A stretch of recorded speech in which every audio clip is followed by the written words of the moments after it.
আৰু যোগীগোপাৰ এই মেঘালয়ৰ কোলাকিৰাৰ ৰমৰমীয়া ব্যৱসায় যে অব্যাহত আছে সেই কথাটো স্পষ্ট কৰ ফাঁকিৰে চলিছে কোলাকিৰাৰ এই ব্যৱসায় কয়লা সিন্ডিকেটৰ নেতৃত্বত আছে জাংগিলা বিপিএফৰ মানস চেৰফাঙৰ টিচিএলচিচিৰ চেয়াৰমেন হৈছে জাংগিলা প্ৰতিখন কয়লাবতীক গাড়ীৰ পৰা গুণ্ডাকৰ সংগ্ৰহ কৰে জাংগিলাক সহায় কৰিছে যোগীগোপাৰ কয়লা মাফিয়া জিন্তু বৰুৱাই লগত আছে পাছনিয়াৰ বিশ্বজিৎ দাস কাৰয়াৰ বিশ্বজিৎ দাস ভৈৰৱ সেন আছে অহিদুল ইছলাম আছে নুৰুল ইছলামেও হাত দিছে সিন্ডিকেটত তেওঁলোক স্থানীয় বিজেপি তথা আৰএছএছ নেতা সিন্ডিকেট চক্ৰৰ ধন অসম মন্ত্ৰী অবাদ নতুনকৈ অন্তৰ্ভুক্ত হোৱা এজন মন্ত্ৰীলৈ অহাৰ আছে গুৰুতৰ অভিযোগ অসম মন্ত্ৰী অবাদ নতুনকৈ অন্তৰ্ভুক্ত হৈছে এগৰাকী মন্ত্ৰী আৰু যিগৰাকী মন্ত্ৰীৰ ছত্ৰছায়াত এই সিন্ডিকেট চলাৰ অভিযোগ আছে আৰু এই অভিযোগে এতিয়া বিটিচিত তীব্ৰ চাঞ্চল্যৰ সৃষ্টি কৰিছে যি সময়ত হাগ্ৰামা মহিলাৰীয়ে নিকা প্ৰশাসন চলাবলৈ চেষ্টা কৰিছে বিটিচি দখল কৰাৰ পাছত বিটিচিত সুশাসন চলাবলৈ চেষ্টা কৰিছে সেই সময়তে হাগ্ৰামা মহিলাৰীক বদনাম কৰিবলৈ উঠিপৈ লাগিছে নেকি একাংশ বিপিএফ নেতা জাংগিলাৰ নাম পোহৰলৈ আহিছে সিন্ডিকেট চক্ৰটোত অবৈধভাৱে ধন সংগ্ৰহ কৰে ট্ৰাকে প্ৰতি ৭,০০০ টকাকৈ কাষত আপোনালোকে দেখিছে কয়লাবতী ট্ৰাক দুৰ্ঘটনাগ্ৰস্ত হোৱা এইটোৱে প্ৰমাণ কৰে যে অভাৰলোডেড ট্ৰাক আহে মেঘালয়ৰ পৰা অভাৰলোডেড ট্ৰাক আহে যি মেঘালয়ত অবৈধ কয়লা খননৰ পাছত বহু শ্ৰমিকৰ মৃত্যু হৈছে সেই মেঘালয়ৰ পৰাই অবৈধ কয়লাবতী ট্ৰাক আহে আৰু ট্ৰাক আহে যোগীগোপালৈকে যোগীগোপাত জাংগিলাৰ নেতৃত্বত ৭,০০০ টকাকৈ এখন ট্ৰাকৰ পৰা সংগ্ৰহ কৰা হয় জাংগিলা হৈছে বিপিএফৰ মানস চেৰফাঙৰ টিচিএলচিচিৰ চেয়াৰমেন ফটোত জাংগিলাক আপোনালোকে দেখিবলৈ পাইছে আৰু জাংগিলাক সহায় কৰিছে একাংশ স্থানীয় বিজেপি আৰু আৰএছএছ নেতাই তাৰ ভিতৰত আছে জিন্তু বৰুৱা বিশ্বজিৎ দাস পাছনিয়াৰ বিশ্বজিৎ দাস আৰু কাৰয়াৰো বিশ্বজিৎ দাস আছে ভৈৰৱ সেন আছে আহিদুল ইছলাম আছে নুৰুল ইছলামেও হাত উজান দিছে আৰু সামগ্ৰিকভাৱে এই চক্ৰটোক ৰক্ষণাবেক্ষণ দি আছে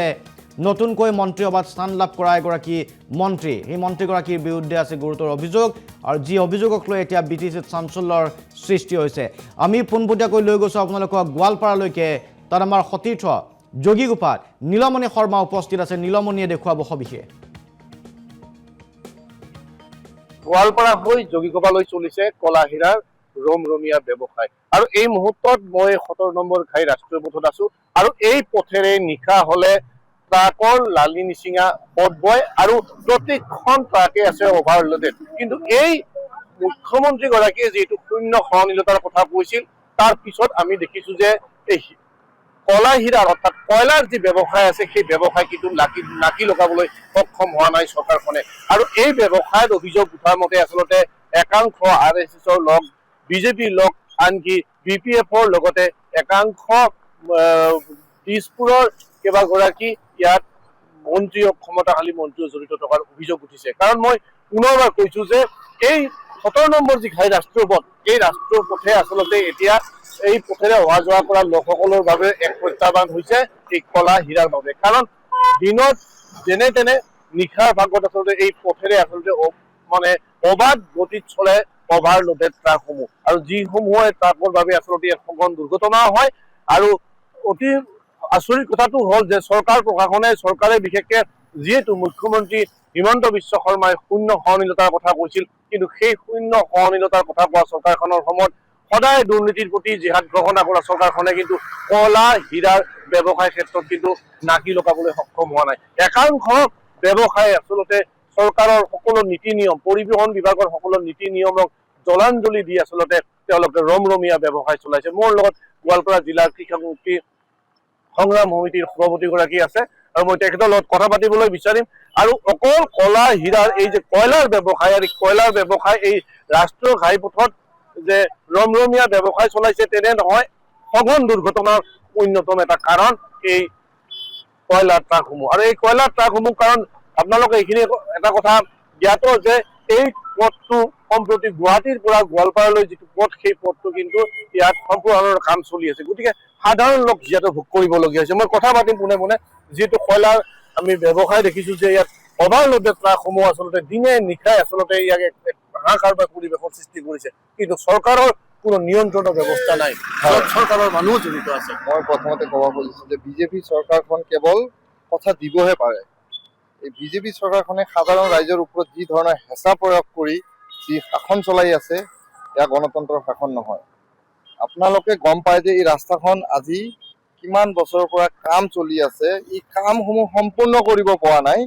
তাৰ পৰিকল্পিতত কি কৰি আছে, দিনে নিশাই যি অভাৰলোডিং, যি কয়লা ভৰ্তি গাড়ী চলাই আছে, তাৰ ফলত দিনে নিশাই এক্সিডেণ্ট হৈ আছে, মানুহৰ মৃত্যু হৈ আছে, কিন্তু চৰকাৰৰ কাণ সাৰি পোৱা নাই, জিলা প্ৰশাসনৰ কাণ সাৰি পোৱা নাই। এইসমূহ কাৰ্যৰ লগত কেৱল জড়িত বিজেপি, RSS, তাৰপিছত BPF-ৰ ডাঙৰ ডাঙৰ নেতাসমূহ ইয়াতে জড়িত হৈ কামসমূহ চলাই আছে। এই চৰকাৰখন কেৱল মাত্ৰ ধনী শ্ৰেণীৰ মানুহৰ কাৰণে কাম কৰি আছে, সাধাৰণ ৰাইজৰ কাম কৰা নাই। আপোনালোকে চাব যে কেৱল মাত্ৰ এইখন চৰকাৰে কৈ থাকে যে ম্যাদ খেদিব লাগে বা অমুক কৰিব লাগে,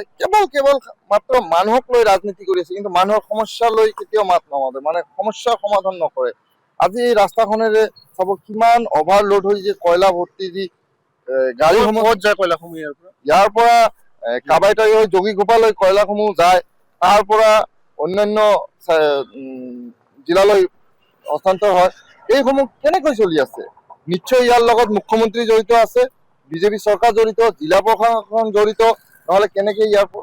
তেনেকে যাই আছে। নিশ্চয় বিজেপিৰ ডাঙৰ ডাঙৰ নেতাসমূহে ইয়াৰ লগত জড়িত, পৰিবহণ বিভাগৰ ভূমিকা তেখেতসকলে জড়িত হৈ আছে। নহলে এনেকে অভাৰলোডিং কৰি যিসমূহ কয়লা ভৰ্তি যি ডাম্পাৰ আপোনাৰ গাড়ী চলাচল কৰি আছে, তেখেতসকলে কিয় নধৰে? অভাৰলোডিং হোৱাৰ লগে লগে ৰাস্তাখনৰ এবাৰ চিন্তা কৰিছে নেকি? ৰাস্তাখন যে ইমান দিনৰ পৰা কাম চলি আছে, ৰাস্তাখন ঠিক কৰিবলৈ পোৱা নাই, কিন্তু সিহঁতে দিনে নিশাই যি কয়লা ভৰ্তি যি গাড়ীসমূহ চলাচল কৰিব যে সন্ধিয়াৰ পৰা মানে কয়লাৰ ট্ৰাকৰ উৎপাতটো বাঢ়ে। হয়, সন্ধিয়াৰ পৰা নিশ্চয় আপোনালোকে চাব যে সন্ধিয়াৰ পৰা এনেকুৱা লাইন লাগে, ৰাতি 3টালৈকে লাইন লাগিয়ে থাকে, মানুহে চলাচল কৰিব পৰা অৱস্থাত নাথাকে। ৰাতি যে কোনোবা এটা ইমাৰ্জেঞ্চিত গাড়ী যাব, সিহঁতৰ কাৰণে চাইড নোপোৱা হৈ যায়। এই কেইদিনমান আগতে নিশ্চয় আপোনালোকে চাইছে, এই আশুডুবিৰ পৰা তাতে এক্সিডেণ্ট হ'ল, দুধনৈত এক্সিডেণ্ট হ'ল, তাৰপিছত ডাবলিত এক্সিডেণ্ট হয়, এনেকুৱা কিমান দুৰ্ঘটনা হৈ আছে, কিন্তু চৰকাৰে এইবোৰৰ মাথা মাৰে। মানে আচল কথা হ'ল চৰকাৰে আচল সমস্যাবোৰলৈ কেতিয়াও মানে মাত নামাতে। সিহঁতে আচল সমস্যাবোৰ ৰাইজৰ কেতিয়াও ঠিক নকৰে, কেৱল সিহঁতে ৰাজনীতি পৰিকল্পিত চলে, কেৱল মানুহৰ মাজত বিভ্ৰান্তি সৃষ্টি কৰে, মানুহৰ ওপৰত হেঁচা প্ৰয়োগ কৰে, কেৱল চৰকাৰখনে সফলা স্বৰূপ তাৰমানে ৰাজনীতি কৰি আছে আৰু সাধাৰণ ৰাইজৰ লগত হাৰাশাস্তি কৰি আছে। বৃহৎ এটা অঞ্চলৰ জনসাধাৰণক পণবন্দী কৰি আচলতে চলিছে কলা হীৰাৰ ৰমৰমীয়া ব্যৱসায়। মই পুনৰবাৰ কৈছো, মেঘালয়ৰ পৰা এই পথেৰে গোৱালপাৰা হৈ যোগীঘোপালৈকে যায় এই কয়লা, আৰু যোগীঘোপাৰ পৰাই বহিৰাজ্যত বিতৰণ হয়। আৰু এই প্ৰতিখন ট্ৰাকৰ বাবদ আচলতে ইয়াত অভিযোগ উঠা মতে একাংশ RSS কৰ্মী, BPF আৰু বিজেপি স্থানীয় নেতাই আচলতে লাভ কৰে শকত ধনৰ মনা, আৰু তাৰ বিনিময়ত এনেদৰে চলিছে প্ৰতিটো সন্ধিয়াৰ পৰা গোটেই নিশালৈকে শাৰী শাৰী অভাৰলোডেড কয়লা ট্ৰাক। কিন্তু আচৰিত কথাটো হ'ল, শূন্য সহনশীলতাৰ কথা কোৱা চৰকাৰখনৰ কোনো ব্যৱস্থা নাই। পৰিবহণ বিভাগৰ যি নীতি নিয়ম ভংগ কৰি ট্ৰাকসমূহ চলিছে, তাৰ কোনো ব্যৱস্থা নাই। সকলো আচলতে জিলা প্ৰশাসনৰ পৰা আৰম্ভ কৰি চৰকাৰৰ চকু মুদা তুলি ভাও ধৰিছে, আৰু তাৰ মাজত পণবন্দী হবলৈ গৈছে সাধাৰণ জনতাক পণবন্দী কৰি লাখ লাখ টকাৰে চলিছে কয়লাৰ ৰমৰমীয়া ব্যৱসায়। আৰু এয়া আচলতে এটা উদাহৰণহে, কাৰণ সন্ধিয়াৰ ভাগৰ পৰা গোটেই নিশালৈকে 17 নম্বৰ ঘাট ৰাষ্ট্ৰীয় পথ, এই ৰাষ্ট্ৰীয় পথেৰে চলে কয়লাৰ অবৈধ বেহা।